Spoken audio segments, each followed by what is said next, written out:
अस्सलाम वालेकुम नाजरीन। तो इस स्टोरी में आप लोगों को बताने वाला हूँ कि आप लोग पासवर्ड की फ़ीस जो है इजी पैसा ऐप के थ्रू कैसे ऑनलाइन पे कर सकते हैं। इजी पैसा ऐप को ओपन करके आप लोगों ने नीचे यहाँ पर देखेंगे जो पेमेंट्स का ऑप्शन, ये अदर्स, नीचे अदर्स का ऑप्शन आ रहा है। इसके अंदर जाकर वन बिल इनवाइस वोचर पर आप लोगों ने क्लिक करना है।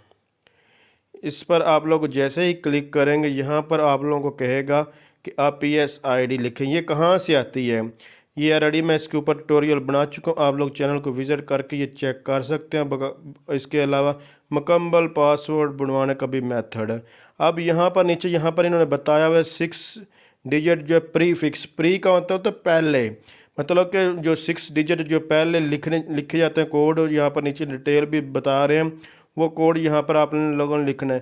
तो वो कोड है 6